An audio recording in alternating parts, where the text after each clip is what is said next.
Please give it up for CloseBot as loud as you could possibly be. Take it away, Bryce. Oh, no. I got you.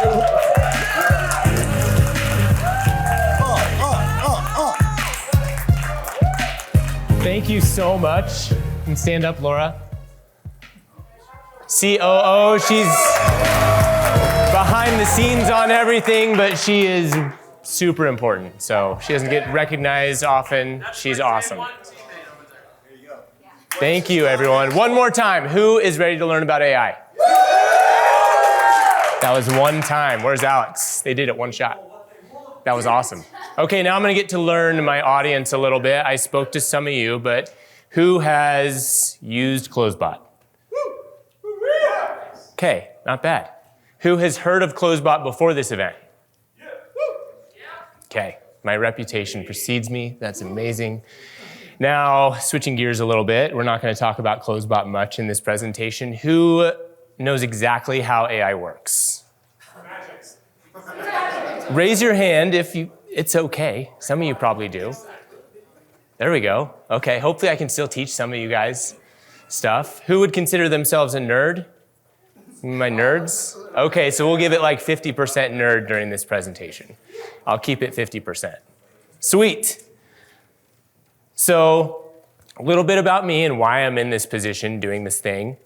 I graduated as a mechanical engineer from a school in South Dakota. Went to Boeing, 4-week-old baby, took the first job I could find. Luckily it was Boeing, that's not bad. I did mechanical engineering work there. Hated computer science at the time. I had one class on that in college, not for me. But once I got into corporate, I found out that the mechanical engineering work is really just signing papers, and that was pretty terrible. So I was ready to do anything that wasn't that. And I had some buddies in computer science there, so I had a lot of free time and studied from them. They taught me everything they knew, and I eventually found myself in a prototype software development group there doing AI work. And that was way before OpenAI came out with their flagship ChatGPT stuff. It was much harder. We were training our own image, video, and text models to read drawings of airplane parts. Then I was like, you know what, this corporate stuff sucks. And my wife, as a realtor, is making way more money than me, and that's not fair. So I'm gonna go do that. And I quit Boeing, and I tried to do that, and it turns out she made more money than me because she was way better at sales. And I was like, that's okay, that's okay. I'll code my way out of this. And so I lost us a lot of money not selling real estate. And I spent a lot of time developing product that didn't work. And then the housing market crashed right around the time when OpenAI came out with their API. And instead of using my language learning model, I plugged in theirs, and it worked. And people wanted to pay for it. So that's how CloseBot was born. That's why I'm here. I have a lot of experience in that. So on here, we see artificial intelligence is, I want everyone to bring out their phone. I invite you, yes, for the first time, take out your phone and type in the messenger to someone, just so you can bring up your messenger. Artificial intelligence is, and then you should see some autocomplete words come up. Type the middle word like 10 times.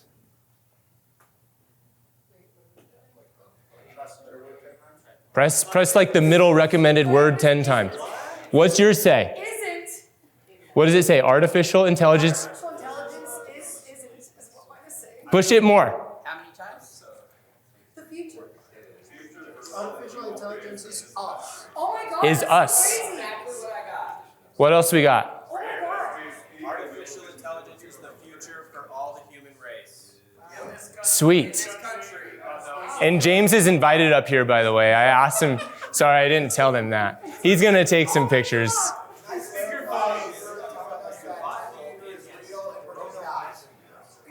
I had a dream about this last night. We're gonna get there. Yeah. Yeah, what does yours say? Artificial intelligence is the future for all the human race in this country.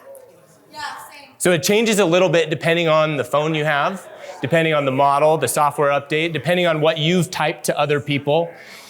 It changes. And I tell you that because artificial intelligence is really just a fancy autocomplete. It's not as fancy, it's not magical, it's not scary. If you type this into Claude 3.5 Sonnet, which is one of my favorite models, it says evolving. If you type the same thing into the 4.0 model, it says powerful. So these are different models. They say different things, just like your phone said something different than this. So demystified right there. That is how AI works. It's just fancy autocomplete. A takeaway there, though, is different models give different results. So now let's take it a step further. That first part we put in, the artificial intelligence, that is our prompt. So we're going all the way back to kindergarten on artificial intelligence. Hopefully that's okay with everyone. But I hear a lot of rumors and lies being spread about AI, and we're gonna make profits out of all of you to spread the truth. Okay, so this is our prompt. Artificial intelligence is powerful. That is the prediction. That is what AI is doing. On the back end, it's using a lot of matrix math, so a lot of multiplication, to determine what the next word sequence is going to be.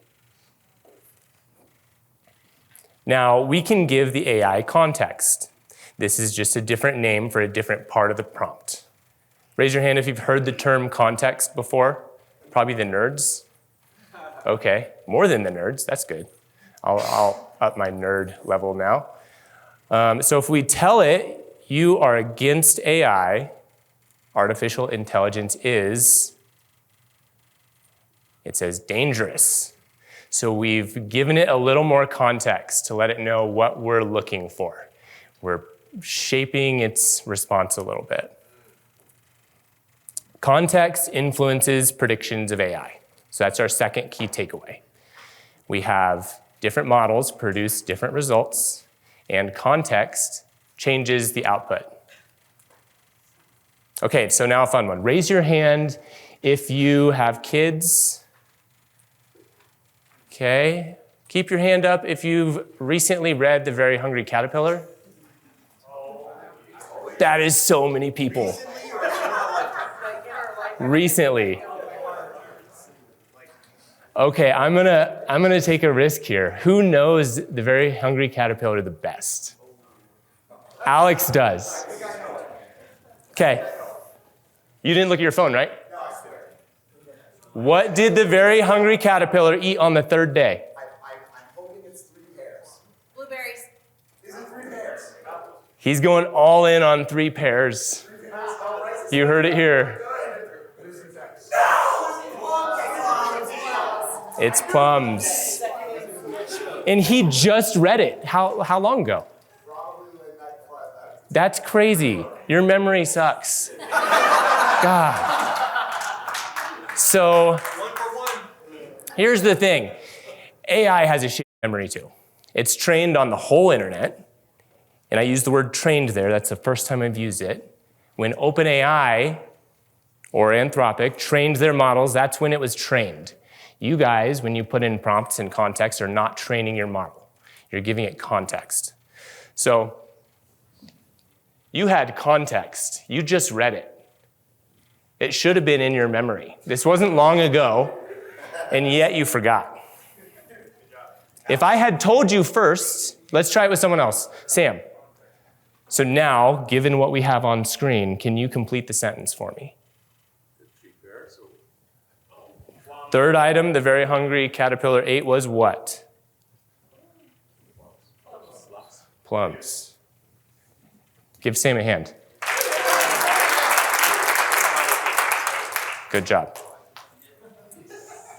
So there were a lot of things that happened to Alex between yesterday or a few days ago when you read that last and today. And he's keeping all those things in his short-term memory, his context. And just like with humans, with AI, more context doesn't always mean more better. And that's the part where we start to struggle a little bit. There's a lie out there that the more you pack into the context, the better. Everyone claps and hoots and hollers when they raise their context window, and now we can fit like millions of tokens. And everyone's like, that's amazing. I can fit a whole book in there and then ask it questions. Don't do that. That is not good. So hopefully today you come back knowing more context is not always more better. Okay, now who has heard of agents? Raise your hand. Sweet, a lot of people. Who knows what an agent is? I'm gonna call on someone. Agent, what is an agent?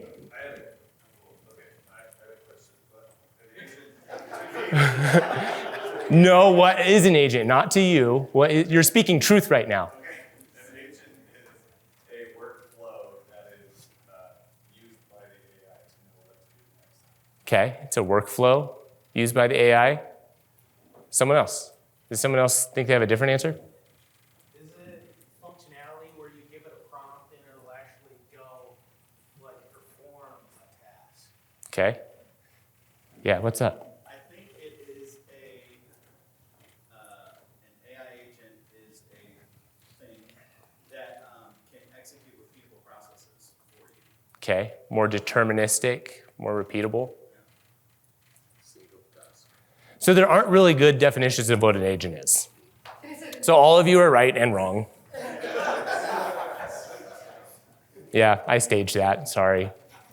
But we're starting to pin down what an agent is. And so I'll go through today how I understand an agent and what the general studied people think of as an agent. So without agents, it's exactly like the Very Hungry Caterpillar. Exactly like many of the tools you guys probably use to build your bots, build your voice AI. This is how it's done. You have a general context window. Usually it's just a big text input. You put the stuff in there, something comes in, and then it predicts something. That's without an agent. With agents, a message comes in, and that first AI that interacts decides how to route it to different tools that it has access to. The AI is deciding what tools to use. Some of them might be the internet or other AI agents or context windows that you've set up for it. It's using other things. And then it's all collecting into a final CEO type predictor with its notes and then giving an output. So that's how things have changed over the past year and a half. So now an example with agents. This is an actual message that came in to our CloseBot web chat. It's pretty lengthy. It's asking for a lot. So I'm in Portugal currently, but plan to make the services outside. Also, CloseBot AI is mainly for answering messages, right? It can seem a bit strange to ask this here, but do you know any platform to get leads so I can serve them to you? Maybe can I hop on a call tomorrow? There's a lot there. And it's not poor, it's pretty poorly written. So here's what happened. CloseBot had a front desk agent, front desk AI, that said like, what do we need to do here? It decided to ping the executive assistant tool to start checking for calendar availability. And that takes a little bit. So this was happening at the same time that it was reviewing and updating contact fields. That's a separate tool. At the same time, again, all this stuff takes time and we can't wait. So at the same time that both those things are happening, we have our librarian tool going out and getting stuff from our upload section of CloseBot. And finally, they all get together in a huddle at the end, put their notes in to the context. And this is just like the Very Hungry Caterpillar. They're just loading what they found into the context window.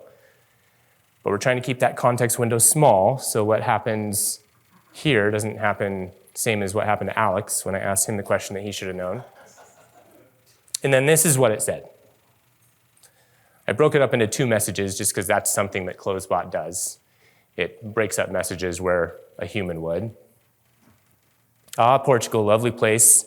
You're right, CloseBot mainly handles messaging and conversations, not lead generation for leads. You might want to check out platforms like LinkedIn Sales Navigator or Facebook Ads Manager. Speaking of conversations, we have a group demo call coming up. Would Monday, November 4th at 5 p.m. your time work for you? It's a great chance to see CloseBot in action. So it's adequately able to break that apart, execute multiple tools, collect, and then give the perfect response. So in summary, make sure you guys are testing different models. OpenAI is not the only one. That's not even the one we use as our default at CloseBot. We use Anthropic. So if you are using a tool that doesn't give you options, maybe check into other tools, CloseBot. But if it does, make sure you try the other options. They sound different.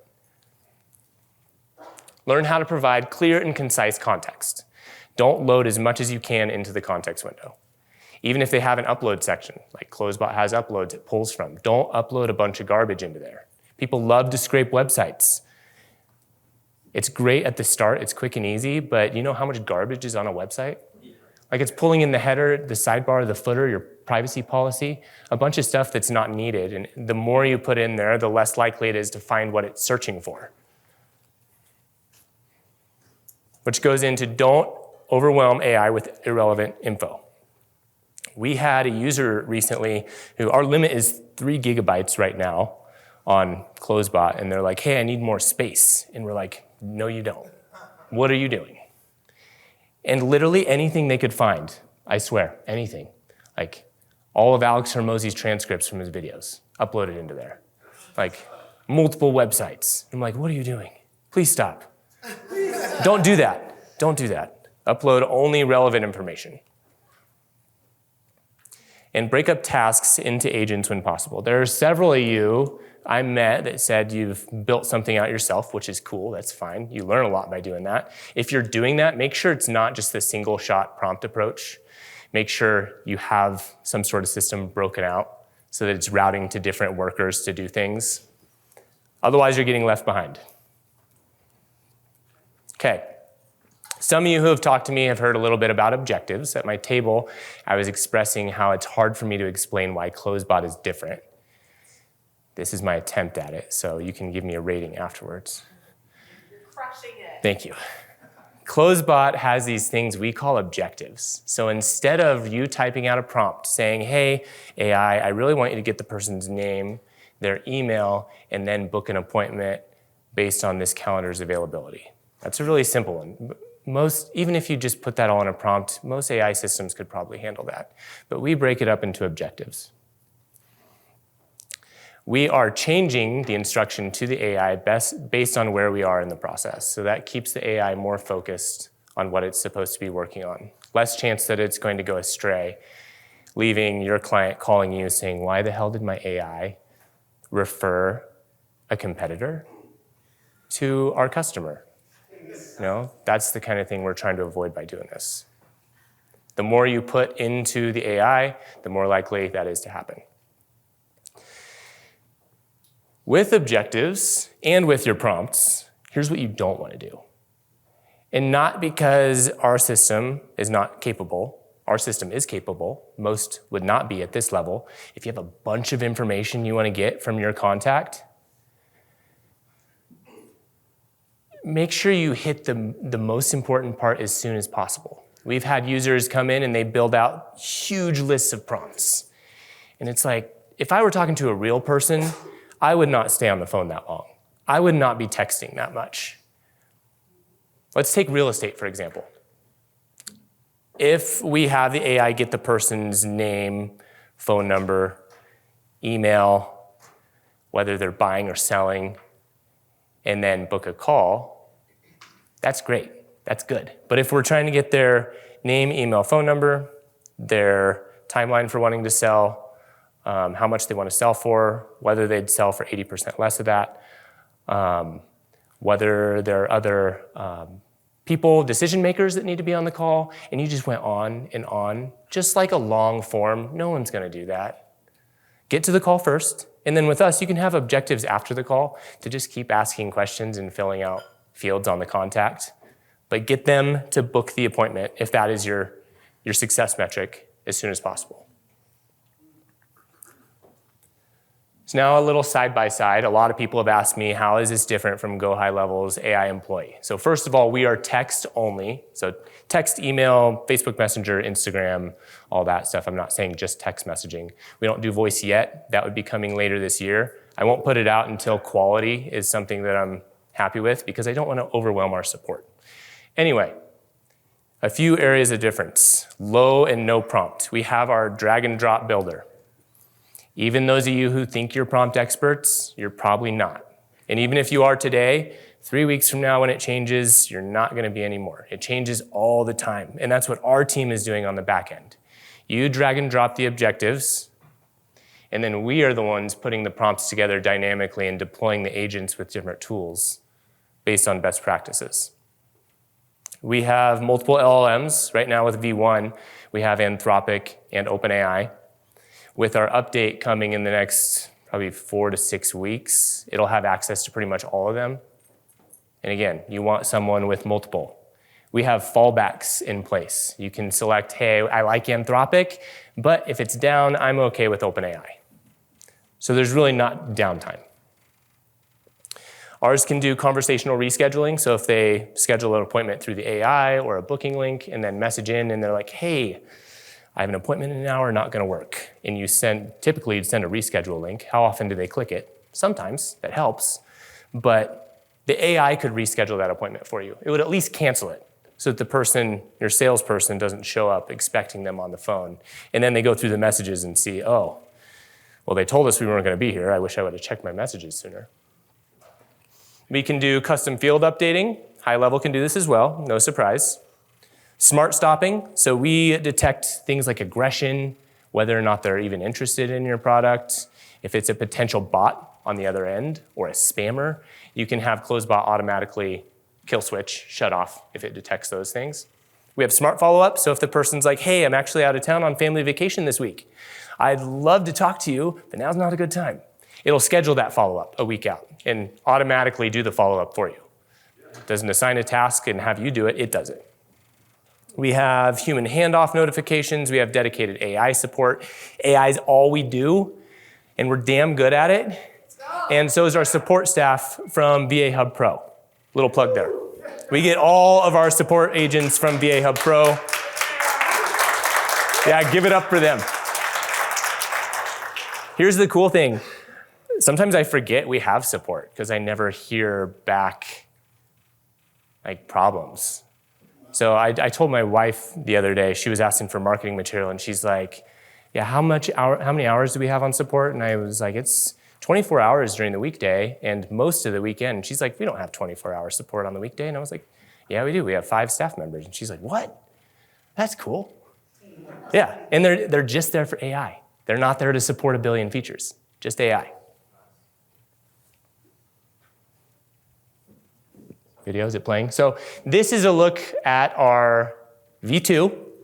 A lot of people have been asking questions, and you guys are kind of in a weird spot where we have V1, it works really, really well. That's why you've all heard of it. It does a really good job. But we've been building V2 for 1.5 years. Some of you may have seen me mention, people are starting to copy what we're doing with objectives. It's working really well. We know we were ahead of the game. Just know we have this big thing coming. Here's the big thing.